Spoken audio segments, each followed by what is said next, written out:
بسم اللہ الرحمن الرحیم۔ سورہ کہف کا بیان ہو رہا ہے، تو اس سلسلے میں تمہید اور خلاصہ بیان کیا جا چکا ہے۔ تو یہ مکیہ سورہ ہے اور قرآن پاک کے تسلسل میں 18 نمبر پہ ہے، اور اس کی 110 آیات اور 12 رکوع ہیں۔ تو پہلے 1 سے 12 آیات جو ہے ان کا بیان ہوگا، پہلے تلاوت ہوگی۔ اعوذ باللہ من الشیطان الرجیم، بسم اللہ الرحمن الرحیم۔ الحمد للہ الذی انزل علی عبدہ الکتاب ولم یجعل لہ عوجا قیما لینذر باسا شدیدا من لدنہ ویبشر المؤمنین الذین یعملون الصالحات ان لہم اجرا حسنا ماکثین فیہ ابدا وینذر الذین قالوا اتخذ اللہ ولدا ما لہم بہ من علم ولا لآبائہم کبرت کلمۃ تخرج من افواہہم ان یقولون الا کذبا فلعلک باخع نفسک علی آثارہم ان لم یؤمنوا بہذا الحدیث اسفا انا جعلنا ما علی الارض زینۃ لہا لنبلوہم ایہم احسن عملا وانا لجاعلون ما علیہا صعیدا جرزا ام حسبت ان اصحاب الکہف والرقیم کانوا من آیاتنا عجبا اذ اول فتیۃ الی الکہف فقالوا ربنا آتنا من لدنک رحمۃ وہیئ لنا من امرنا رشدا فضربنا علی آذانہم فی الکہف سنین عددا ثم بعثناہم لنعلم ای الحزبین احصیٰ لما لبثوا امدا۔ صدق اللہ العظیم۔ اب انہی آیات کا ترجمہ جو ہے وہ بیان ہوگا۔ سب خوبیاں اللہ کو جس نے اپنے بندے پر کتاب اتاری، اور اس میں اصلاً بالکل ذرا بھی کجی نہیں رکھی، عدل والی کتاب کہ اللہ کے سخت عذاب سے ڈرائے، اور ایمان والوں کو جو نیک کام کرے بشارت دے کہ ان کے لیے اچھا ثواب ہے جس میں ہمیشہ رہیں گے، اور ان کو ڈرائے جو کہتے ہیں کہ اللہ نے اپنا کوئی بچہ بنایا، اور اس بارے میں نہ وہ کچھ علم رکھتے ہیں نہ ان کے باپ دادا۔ کتنا بڑا بول ہے کہ ان کے منہ سے نکلتا ہے، نرا جھوٹ کہہ رہے ہیں۔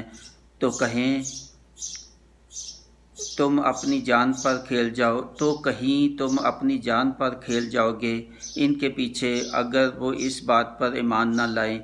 غم سے بے شک ہم نے زمین کا سنگار کیا جو کچھ اس پر ہے کہ تمہیں آزمائیں ان میں کس کے کام بہتر ہیں، اور بے شک جو کچھ اس پر ہے ایک دن ہم اسے پٹ میدان یعنی ویران زمین کر چھوڑیں گے۔ کیا تمہیں معلوم ہوا کہ پہاڑ کی کھود اور جنگل کے کنارے والے ہماری ایک عجیب نشانی تھے؟ جب ان نوجوانوں نے غار میں پناہ لی، پھر بولے، اے ہمارے رب، ہمیں اپنے پاس سے رحمت دے اور ہمارے کام میں ہمارے لیے راہ یابی کے سامان کر۔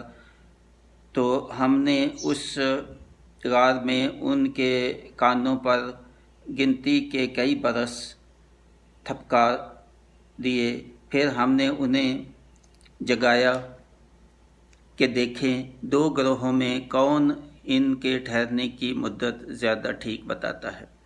تو یہ ترجمہ ہوا۔ اب انہی آیات کی جو تفسیر میں نے لکھی ہے، کچھ اس میں تاریخی بھی وضاحت ہے، تو وہ میں بیان کرتا ہوں۔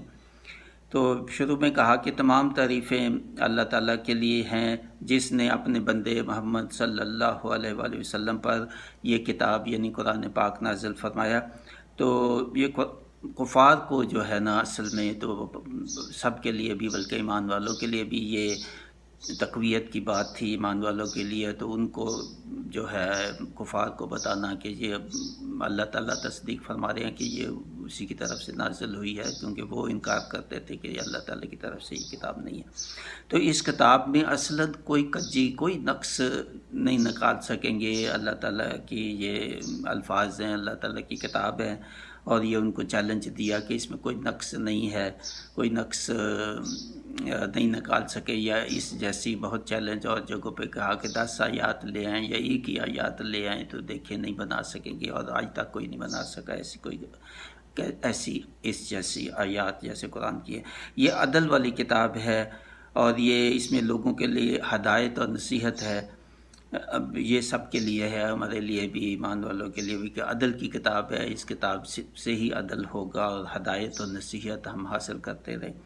تو اے نبی صلی اللہ علیہ وسلم، اس کتاب کی آیات کو لوگوں کو پڑھ کر سناؤ، اور اللہ کے سخت عذاب سے ڈراؤ جو اس میں باتیں کی فرمائی ہیں۔ تو جو آپ کی نبوت اور کتاب پر ایمان لے آئیں اور نیک اعمال کریں، ان کو اچھا ثواب ملنے کی آپ بشارت دیں، اور جو انکار کریں ان کو آخرت کے عذاب سے ڈرائیں جس میں وہ ہمیشہ رہیں گے۔ کفار اور اہل کتاب کو ڈرائیے جو یقین رکھتے ہیں کہ اللہ نے کوئی بچہ یا اولاد اختیار کی۔ اس بارے میں نے ان کے پاس یا ان کے باپ دادا کے پاس سے کوئی دلیل عقل نہیں سنی، کوئی وہ دلیل نہیں پیش کرتے، سند نہیں پیش کرتے کہ کوئی الہامی کتابوں سے ثابت کریں کہ کوئی اللہ نے اولاد بنائی تھی، مگر وہ نہیں یہ لا سکے، کوئی دلیل نہیں پیش کر سکے۔ تو یہ اللہ پر کتنا بڑا بہتان اور جھوٹ ہے۔ اللہ پاک ہے ان باتوں سے کہ اس نے اولاد اختیار کی۔ اے نبی صلی اللہ علیہ وسلم، کفار ایمان نہیں لا رہے تو آپ کیوں پریشان ہوتے ہیں؟ آپ غم نہ کھائیں اگر وہ نہیں مانتے آپ کی بات، آپ کیوں اپنی زندگی اپنے آپ کو ہلاک کر رہے ہیں اس غم میں؟ تو آپ کا کام تو صرف قرآن ان تک پہنچا دینا ہے، باقی ہدایت ہونا نہ ہونا یہ مجھ پہ چھوڑ دیں۔ اور بے شک ہم نے زمین پر لوگوں کے لیے سنگا، بہت اہم ہے یہ آیت، کہ زمین میں ہم نے بہت کشش رکھی، یعنی زمین اور زمین کی چیزوں میں اور زندگی کی جو بھی استعمال کی چیزوں ہیں آپ کی زندگی میں بہت کشش ہے، بہت سنگار ہے۔ اور یہ اس لیے کہ دیکھنا ہے اللہ تعالیٰ نے کہ اس کشش میں کون جو ہے گمراہ ہوتے ہیں اور کون اللہ تعالیٰ کی حدود کے اندر رہ کے تو زندگی گزارتے ہیں۔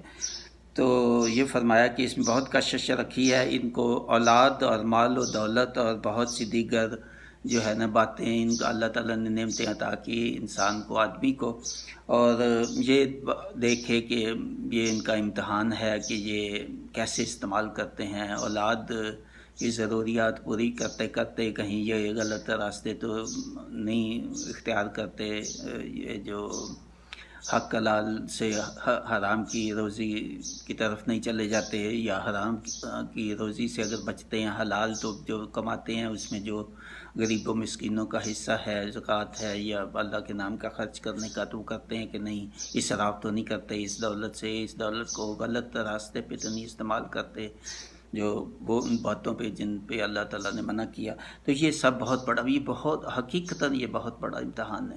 اولاد کے لیے بہت غلط کام انسان ساری زندگی کرتا ہے کہ اولاد کے لیے یہ بنا لو، وہ بنا لو، یہ کر لو، بچوں کی شادیوں کے لیے میں یہ اکٹھا کر لوں، اور کرتا رہتا ہے اپنی رسومات علاقوں کے مطابق، خاص طور پہ ہمارے جو علاقے ہیں ان میں تو یہ چیز بہت ہی زیادہ ہے۔ تو وہ ان میں یہ دولت تو نہیں اڑا دیتے، یعنی غلط راستوں پہ تو نہیں استعمال کرتے۔ تو یہ بہت بڑا امتحان ہے۔ تو اللہ تعالیٰ کہتا ہے کہ میں نے تو یہ سب کچھ آپ کو دیا ہے کہ آپ کو آزمانے کے لیے، یہ نہ سمجھ لینا کہ بہت زیادہ جس کو عطا کر دیا تو وہ تو اللہ کا عطا بڑا مقبول ہو گیا ہے، تو اللہ تعالیٰ نے اس کو پسند کر دیا اس لیے اس کو اللہ تعالیٰ نے رزق زیادہ عطا کیا، یہ بالکل معیار نہیں ہے۔ تو اس کے بعد پھر اللہ تعالیٰ نے کہا یہ جو زندگی ہے وقتی ہے، یہ تو ختم ہو جائے گی، سب کچھ بالکل چٹیل میدان ویران ہو جائے گی زمین، اور باقی جو آپ کے پاس آپ ساتھ لے کے آئیں گے تو آپ کے صالحات، آپ کے اچھے اعمال یا برے اعمال جو بھی ہیں وہ لے کے آئیں گے۔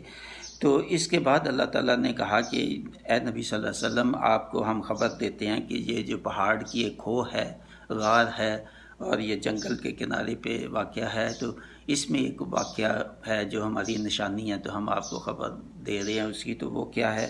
وہ غار میں جو چند نیک سیرت نوجوان جو اس وقت کے بادشاہ جو دقیانوس تھا اس کے ڈر سے بھاگ کے تو وہ چھپ گئے۔ دقیانوس جو ہے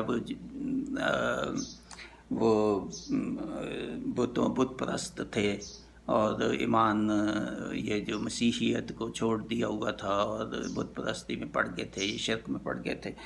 تو وہ جو بھی بتوں کی پوجا سے انکار کرتے تھے تو وہ پتہ چلتا تھا تو ان کو بلا کے قتل کر دیتا تھا۔ تو کسی سے ان کو پتہ چلا کہ یہ کچھ چند نوجوان ہیں جو بت پرستی کے بڑا خلاف بات کرتے ہیں اور کہتے ہیں کہ ایک اللہ ہے اور اس کی عبادت کر رہے تھے۔ یہ جب ان کو پتہ چلا تو اس کو دھمکی دی کہ اتنے دنوں میں آپ جو ہے نا اس کو چھوڑ دیں اپنا عقیدے کو، اور بت پرستی جو ہے اس کے خلاف مت بولیں، بلکہ بت پرستی جو ہے وہ آپ بھی کریں، اس کو مانیں بتوں کو، ہمارے بتوں کو، کہ وہ ان کے پاس بھی اختیارات ہیں۔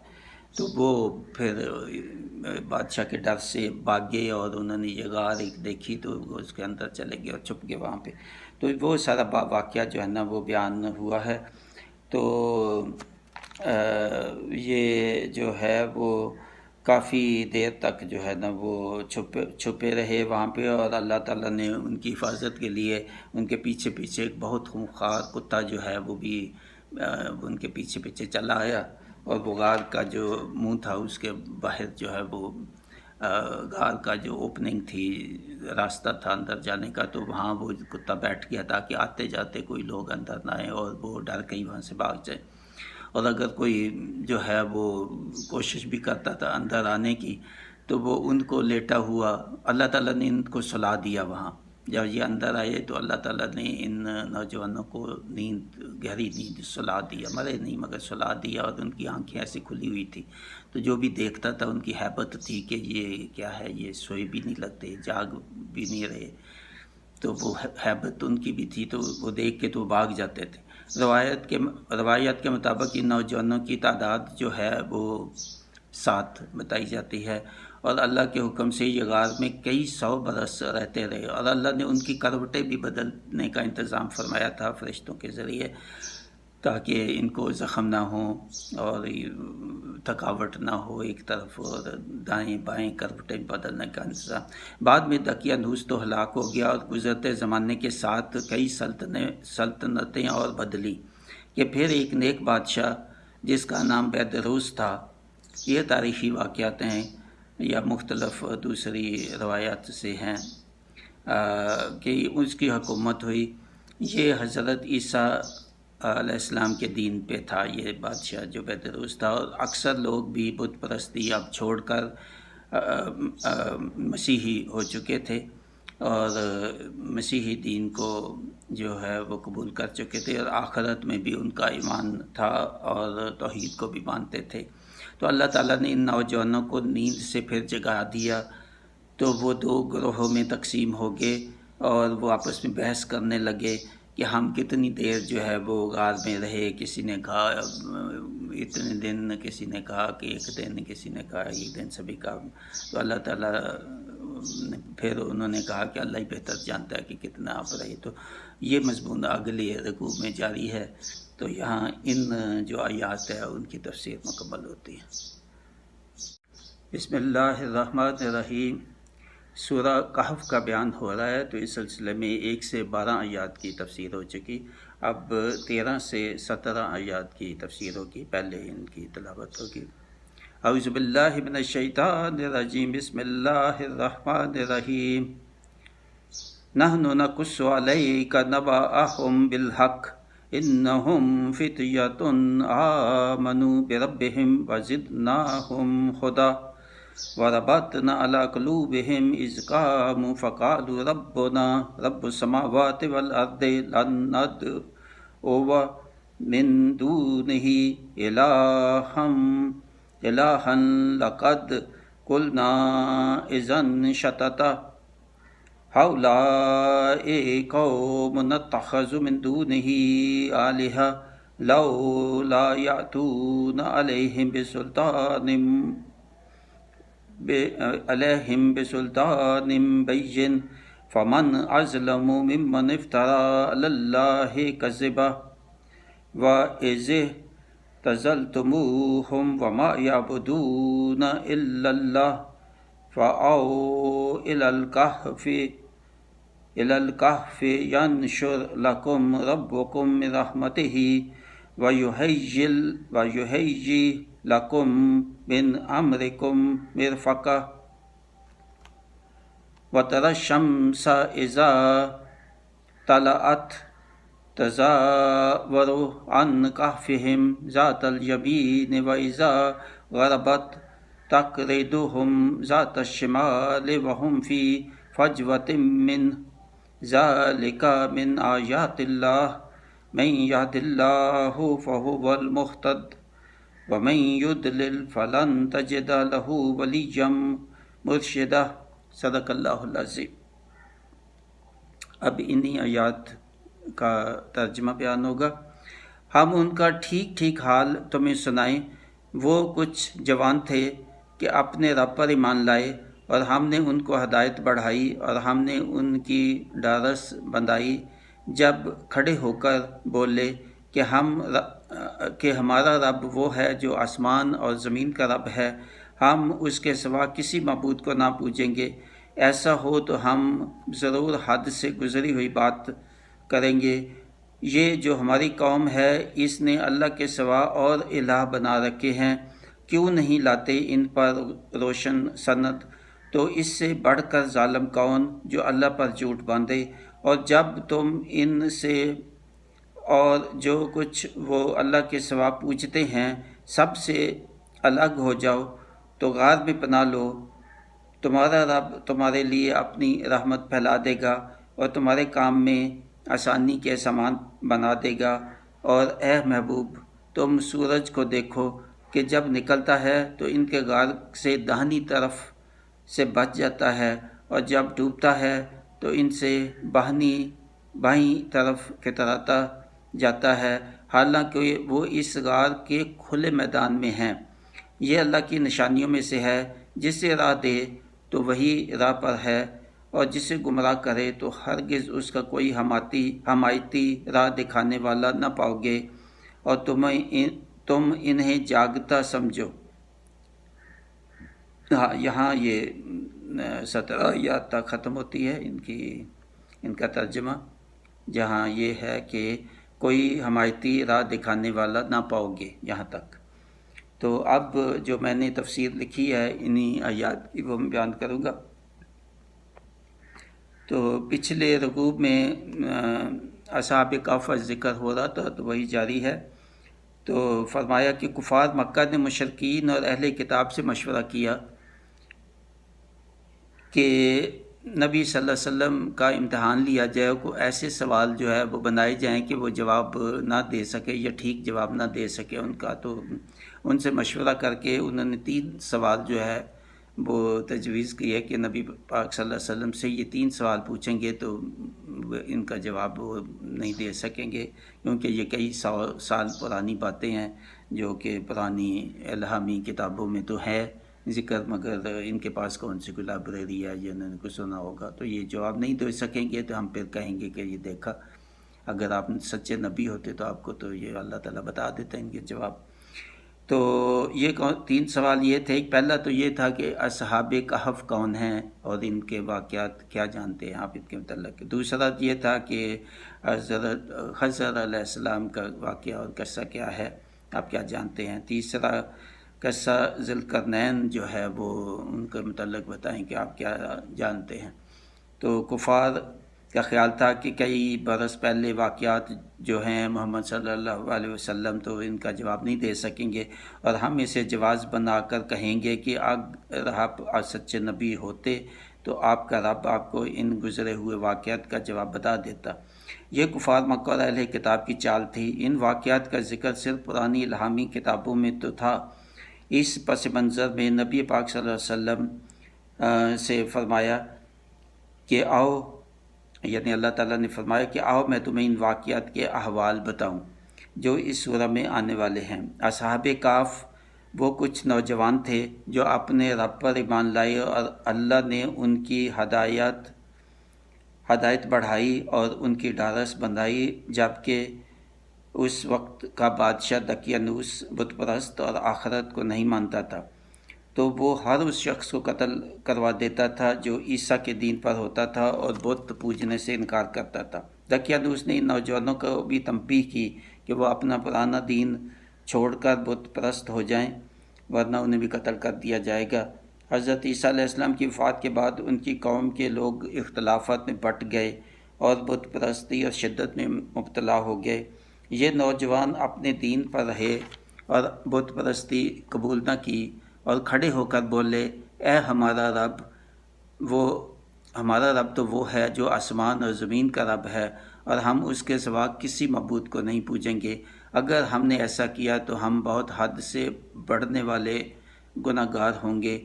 یہ جو ہماری قوم ہے، اس نے عیسیٰ علیہ السلام کی وفات کے کچھ برس بعد ہی اللہ کے سوا اور الہ بنا لیے تھے جن کو یہ پوجتے ہیں، اور ہر کسی کو ایسا ہی کرنے پر مجبور کرتے ہیں۔ یہ بتوں کو پوجنے کی کوئی روشن سند بھی نہیں بتاتے، تو اس سے بڑھ کر ظالم کون جو اللہ پر جھوٹ باندھے۔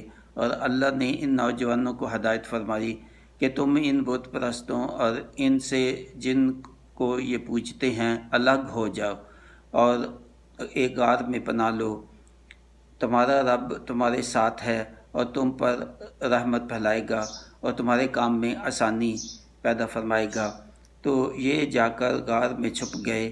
اے محبوب، تم دیکھو کہ سورج جب نکلتا ہے تو ان کے غار سے داہنی طرف بچ کر نکل جاتا ہے، اور جب ڈوبتا ہے تو ان کی بائیں طرف کی طرح جاتا ہے۔ یعنی سورج جو ہے وہ دھوپ نہیں ان کے اوپر آتی۔ اللہ تعالیٰ کی قدرت یہ تھی کہ یہ جو ان کا مدخل تھا وہ شمال کی طرف تھا، تو سورج جب چڑھتا تھا تو پھر بھی وہ داہنی طرف سے کی طرح کے یعنی اس سے بچ کے سورج چلا جاتا تھا، تو جب ڈوبتا تھا تو غروب ہوتا تھا تو پھر بھی بائیں طرف سے وہ ہٹ کے چلا جاتا تھا، ان کے اوپر دھوپ نہیں آتی تھی۔ تو یہ بھی اللہ تعالیٰ کی قدرت ہے کہ اس نے ان کو کون سی غار جو ہے اس میں جگہ عطا فرمائی، اور ان کو غیبی طور پہ ان کو بتایا کہ یہاں پہ آپ آئیں، اس غار میں داخل ہو۔ یہ اللہ کی نشانیوں میں سے ہے۔ جسے اللہ راہ دے تو وہی راہ پر ہو سکتا ہے، اور جسے اللہ گمراہ کرے تو اس کو کوئی راہ نہیں دکھا سکتا۔ تو یہاں پہ یہ ان آیات کی تفسیر مکمل ہوتی ہے۔ بسم اللہ الرحمن الرحیم۔ سورہ کہف کا بیان ہو رہا ہے، تو اس سلسلے میں 1 سے 17 آیات کی تفسیر ہو چکی، اب 18 سے 22 آیات کی تفسیر ہوگی۔ پہلے تلاوت ہوگی۔ اعوذ باللہ من الشیطان الرجیم، بسم اللہ الرحمن الرحیم۔ وَتَحْسَبُهُمْ أَيْقَاظًا وَهُمْ رُقُودٌ وَنُقَلِّبُهُمْ ذَاتَ الْيَمِينِ وَذَاتَ الشِّمَالِ وَقَلْبُهُمْ بَاسِطٌ ذِرَاعَيْهِ بِالْوَسِيدِ لَوِ اطَّلَعْتَ عَلَيْهِمْ لَوَلَّيْتَ مِنْهُمْ فِرَارًا وَلَمُلِئْتَ مِنْهُمْ رُعْبًا وَكَذَلِكَ بَعَثْنَاهُمْ لِيَتَسَاءَلُوا بَيْنَهُمْ قال قائل منهم كم لبثتم قالوا لبثنا يوما أو بعض يوم قالوا ربكم أعلم بما لبثتم فابعثوا أحدكم بورقكم هذه المدينة فلينظر أيها أزكى طعاما فليأتكم برزق منه وليتلطف ولا يشعرن بكم أحدا إنهم أن يظهروا عليكم يرجموكم أو يعيدوكم في ملتهم ولن تفلحوا إذا أبدا وكذلك أرسلنا عليهم ليعلموا أن وعد الله حق وأن الساعة لا ريب فيها إذ يتنازعون بينهم أمرهم فقالوا ابنوا عليهم بنيانا ربهم أعلم بهم قال الذين غلبوا على أمرهم لنتخذن عليهم مسجدا سيقولون ثلاثة رابعهم كلبهم ويقولون خمسة سادسهم كلبهم رجبا بالغیب ویقولون سبعۃ وثامنہم کلبہم قل ربی اعلم بعدتہم ما یعلمہم الا قلیل فلا تمار فیہم الا مراء ظاہرا ولا تستفت فیہم منہم احدا۔ تو صدق اللہ العظیم۔ اب انہی آیات کا ترجمہ بیان ہوگا۔